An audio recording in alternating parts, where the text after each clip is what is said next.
sebagai wilayah strategis ada dalam proses 4 tata ruang.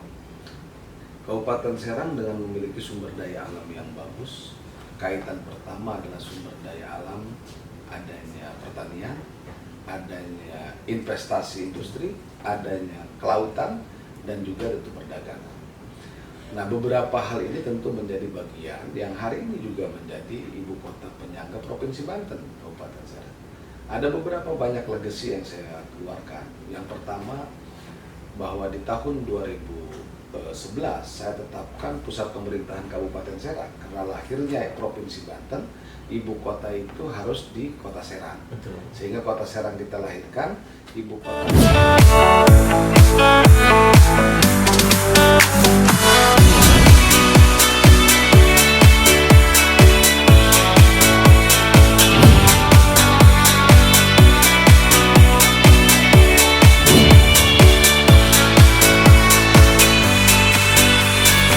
Assalamualaikum warahmatullahi wabarakatuh. Halo Sobat Muara Paranti, ketemu lagi di podcast Paranti Road Podcast. Seperti biasa, ini merupakan paket podcast dari Radio Muara Paranti FM. Dan hari ini kita akan berbincang mengenai kegiatan atau seputar bagaimana anggota DPRD merawat konstituennya. Nah, sudah bersama kita Wakil Ketua DPRD Provinsi Banten, Bapak Haji Fahmi Hakim SE. Selamat pagi, Pak. Pagi, Sehat, Pak? Alhamdulillah Ya. sehat. Bapak ini 20 tahun, Pak, ada di dunia politik. Secara institusinya 15 tahun. 15 tahun. Kabupaten Serang 2 periode, hari ini di Provinsi 1 periode. Oke. Dan insya Allah berangkat lagi untuk menuju periode keempat. Selain sebagai Wakil Ketua DPRD Provinsi Banten, Bapak juga menjabat sebagai Ketua DPD Partai Golkar Kabupaten Serang. Ya, udah 2 periode. 2 periode. Jadi 2 periode menjabat sebagai Ketua DPD Kabupaten Serang dan 3 periode menjadi anggota DPRD mewakili rakyat konstituen. Ini masa muda Bapak itu kan sudah terlibat di politik praktis, Pak ya? Ya, Apa yang melatar belakangi Pak Fahmi ini terlibat dalam politik praktis? ya, terima kasih pada Muara Paranti, radio yang mudah-mudahan menjadi ruang untuk suara rakyat Provinsi Banten. Ya. Yang pertama tentu saya mengucapkan terima kasih pada pagi hari ini di hari Jumat yang penuh berkah. Amin. Kita bisa bersilaturahmi melalui podcast Muara Paranti. Mudah-mudahan ini menjadi bagian satu proses kebaikan untuk kepentingan masyarakat, khususnya di kaum milenial. Tentu saya sebagai insan manusia biasa dan hari ini menjadi sebuah bagian politisi yang tentu perjalanannya cukup panjang.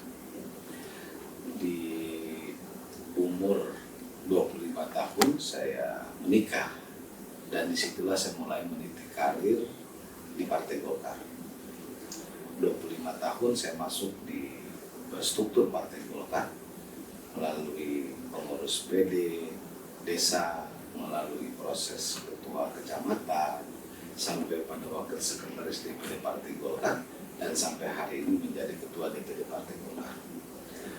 Yang melatar belakangi saya sebagai bagian yang hari ini melakukan sebuah kebijakan di politik tentu didasarkan pada sebuah keterbelakangan kehidupan dan pembangunan. Saya lahir di wilayah yang cukup kampung, yang cukup jauh dari wilayah perkotaan. Di mana, Pak? Di Desa Malangga, Kampung Babakan Lebak, Kecamatan Tunjung Teja. Tunjung Teja. Berbatasan dengan Lebak, ke sebelah kanannya berbatasan dengan Pantai Kuta. Dari sebuah proses itulah tentunya saya harus memilih bagaimana menjadikan satu proses hidup ini bisa mampu mengangkat harkat martabat, baik itu secara pribadi, keluarga maupun kepentingan masyarakat. Dengan keterbelakangan kondisi kehidupan dan wilayah yang tentunya terbelakang pada saat ini. masuklah di Partai Golkar sebagai warisan. Karena orang tua dulu semuanya adalah bagian daripada kepengurusan Partai Golkar. Nah, berjuang di tahun 2025, 2026 sempat juga menjadi bagian dari ajudannya Ketua DPR di Kabupaten Serang. 2029 saya nyalon. Dan alhamdulillah mendapatkan suara di umur 30 tahun, 2009 dapat suara kurang lebih 5.000. Bahkan dapat terlatih jadi anggota DPRD di Kabupaten Serang. Bahkan pada saat itu diberikan kepercayaan oleh Partai Golkar menjadi Ketua DPRD Kabupaten Serang. Baru menjabat umur 30 tahun sudah jadi Ketua DPRD. Nah, itu anugerah yang diberikan dari Tuhan Yang Maha Kuasa. Maka dengan itu, sebagai politisi muda, tentu saya melakukan sebuah penguatan diri, baik mengimplementasikan gagasan, inovasi, dan juga tentunya mengkaryakan sebuah proses pembuktian bahwa dengan kewenangan sebagai institusi lembaga DPR yang memiliki kewenangan legislasi, budgeting, dan pengawasan, kita bisa buktikan kepada masyarakat tentunya penguatan pembangunan. Terutama adalah pada saat itu masih ada dalam koridor penguatan peningkatan infrastruktur. Baik itu infrastruktur jalan yang utama maupun juga infrastruktur pendidikan maupun kesehatan.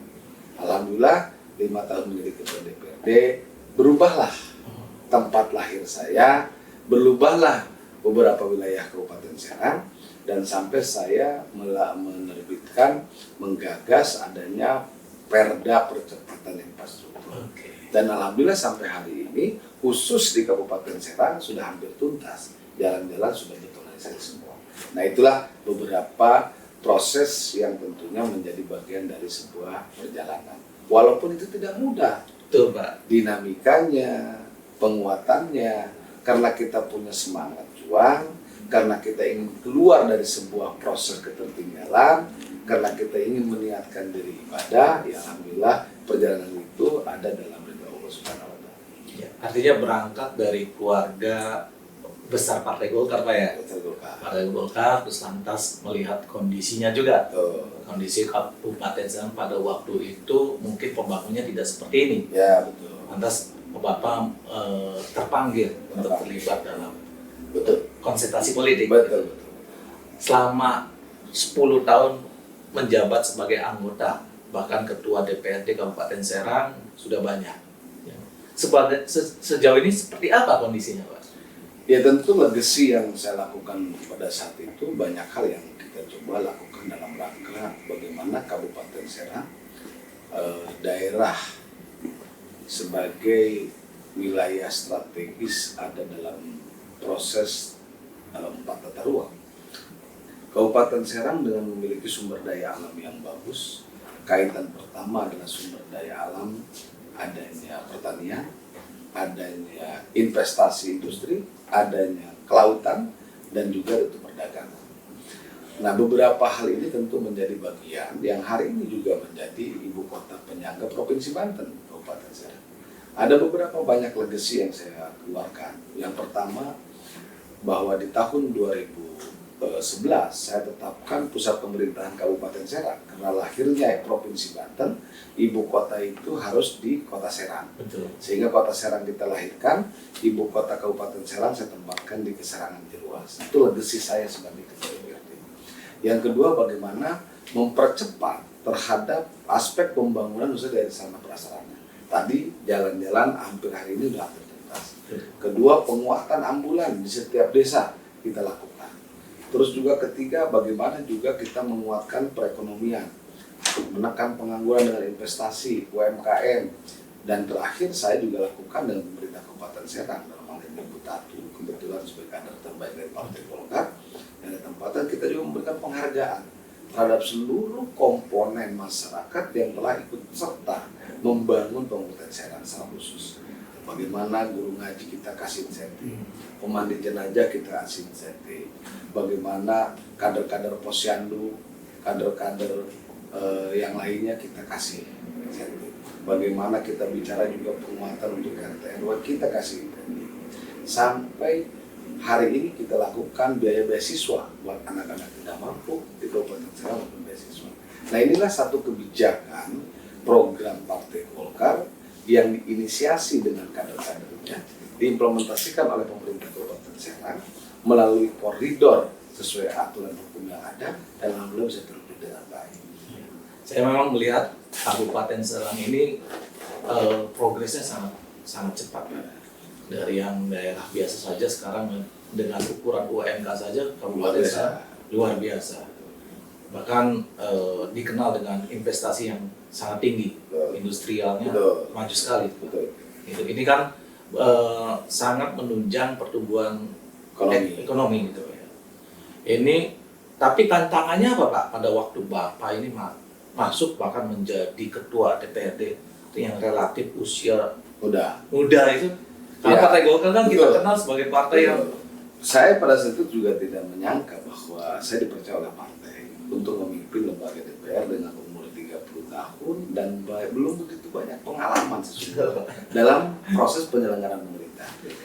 Tapi dengan memiliki jiwa semangat, optimis, mau belajar, yang pada saat itu memimpin beraneka latar belakang teman-teman sahabat saya yang dulu. Sampai pernah waktu itu anggota saya itu udah mantan dandim, salah satu anggota partai dari DPR mantan dandim.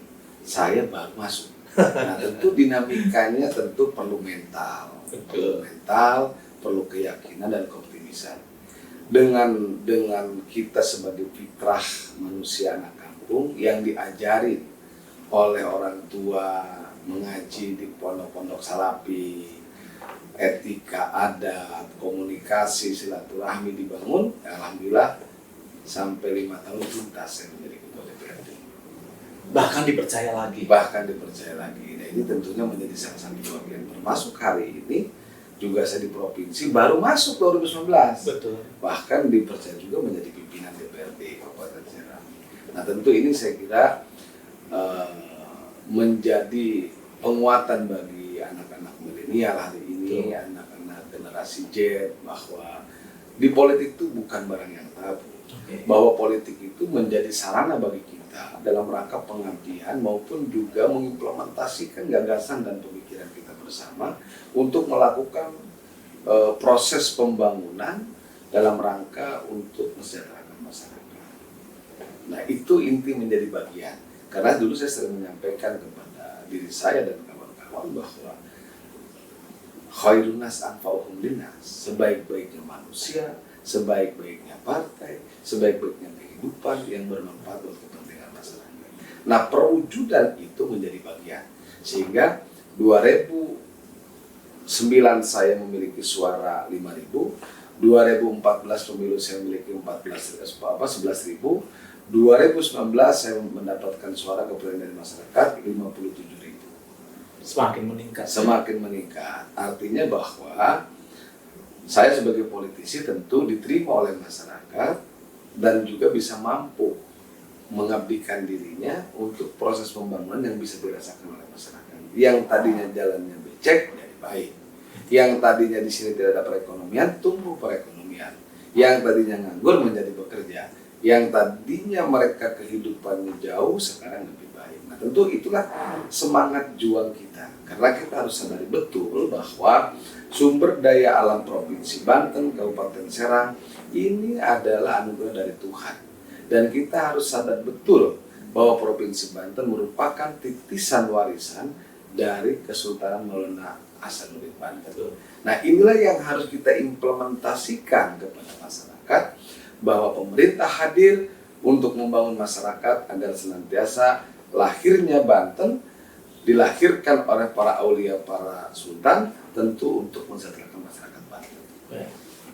Pak Fahmi kan berarti awal dengan usia yang sangat muda tentu harus menggarap segmentasi konstituen anak muda juga kan? Untuk menghantarkan Pak Fahmi untuk menjadi anggota DPRD. Setelah itu baru melakukan karya. Melakukan, dan pada akhirnya masyarakat lebih percaya lagi memberikan suara dengan perolehan suara yang terus meningkat. bagaimana Pak Fahmi membangun basis pemilih Pak Fahmi, dan pada akhirnya Pak Fahmi harus melakukan implementasi kerjanya untuk masyarakat secara luas. Ya. Jadi dulu itu sebenarnya saya pada saat masuk pertama di politik saya nggak ngerti yang namanya mana basis muda, basis tua, saya nggak ngerti. Yang ada bagi saya cuma satu, bahwa pertama saya harus bersilaturahim. Karena saya sudah dikenal bahwa Fahmi Hakim ini kalau DPR. Betul. Bahkan pernah ada teman kawan saya dulu, ya kontestasinya calon juga pada saat itu bilang, siapa yang mau milih Fahmi Hakim?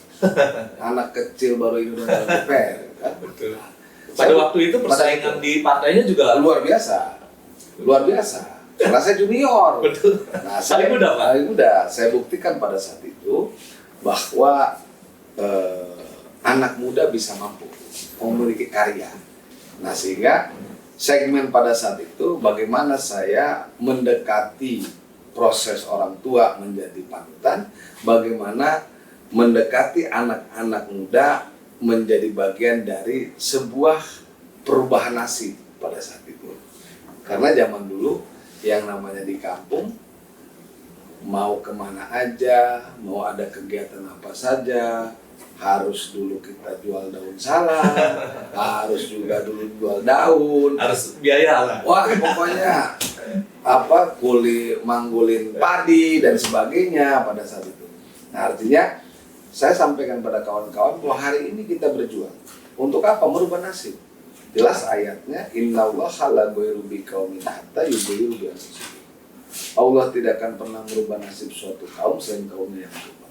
Nah, dari situlah tentunya akhirnya anak-anak kampung bersatu. Nah, bagaimana dengan keberanian Fahmi nyalon, tidak memiliki basis sosial yang tinggi pada saat itu, tidak memiliki penguatan ekonomi yang tinggi, tapi punya semangat juang yang tinggi. Nah, bersama-sama tercapailah ternyata bahwa setiap manusia di hadapan Tuhan sama. Yang tidak sama itu pertama amal ibadah dan niatnya. Nah, itu yang tentu perlu saya konsistenkan sampai hari ini. Jadi artinya pertama yang dilakukan adalah pendekatan kesamaan visi bagaimana membangun sebuah harapan, Pak ya. Betul. Karena pada waktu itu belum dikenal yang namanya milenial, Pak ya. Belum ada. Saya nggak ngerti milenial itu apa. Yang ada bagi saya kawan-kawan, nama bro aja nggak ada pas itu. Betul. Belum ada. Jadi pada saat itu waktu itu cuman ke teman-teman, yuk bareng-bareng kemana? Nah, ayo kurang ngarobah hirup. Dengan kalimat-kalimat sederhana tetapi memiliki nilai kuat. Dulu saya sering sampaikan kepada teman-teman, ada sebuah filosofi dalam hidup. Filosofinya apa? Seperti air laut. Air laut itu rasanya asin. Berapa juta kubik, berapa ribu kubik air tawar datang ke laut. Tapi air laut tidak pernah berubah. Tetap asin. Berarti air laut itu memiliki jati diri. Memiliki harga diri. Nah, itu kita implementasikan pada sebuah kekuatan semangat juang dengan anak-anak kampung. Kita harus memiliki jati diri bahwa kita bisa. Gitu. Jadi tidak hanya pendekatan pragmatis transaksional, Pak ya. Dulu malah saya nggak ngerti itu pragmatis, ngertinya malah sekarang gitu. Kalau dulu kan karena dulu itu pada tahun 2024 pertama sistem pemilu dirubah. Dari nomor urut dirubah menjadi sistem terbuka. Tidak lagi nomor urut. Suara terbanyak. Suara terbanyak. Mau berapapun nomornya ketika suara terbanyak itu dilakukan. Pada saat tahun 2024 saya nyalon, itu 2009 nyalon pada saat itu dapat 5.000. Nah, 2014 bahkan ada dinamika politik kondisi di DPD Golkar pada saat itu nomor 8. Oh. Tapi Nomor buntut. Nomor buntut. Buntut enggak, karena di situ ada 10 kursi. 10 kursi. Nomor 8. Iya. Buntut bukan, depan bukan. Susah itu, Pak. Susah. Tapi dengan keyakinan optimis saya dan memiliki satu pembinaan konstituen dan grassroots sosial, alhamdulillah dapat 11.000. Luar biasa. Gitu loh. Berarti orang pada saat itu udah tahu tata cara pemilihan bahwa hari ini bukan milih lagi dalam karung. Hari ini milih Fahmi Hakim. Hari ini kita bisa berubah pembangunan kita karena Fahmi Hakim. Nah itu yang terus didengungkan. Alhamdulillah mencapai 11.000 terpilih kembali. Gitu. Pak Fahmi, terima kasih. Terima kasih. Saya pengen memastikan Pak Fahmi maju lagi. Jangan dipastikan dong. Saya sudah ditetapkan. Sudah ditetapkan sebagai daftar pemilih. Ya. Jadi sudah menjadi daftar calon tetap anggota DPRD Provinsi Banten dari Serapong. 18 kecamatan di 2.500 TPS. Mudah-mudahan Pak Fahmi bisa Terima kasih. mewujudkan kembali, melanjutkan kembali Terima kasih. apa yang menjadi tugas Pak Fahmi. Ya, semangat, salam sehat, salam bahagia menuju masa depan.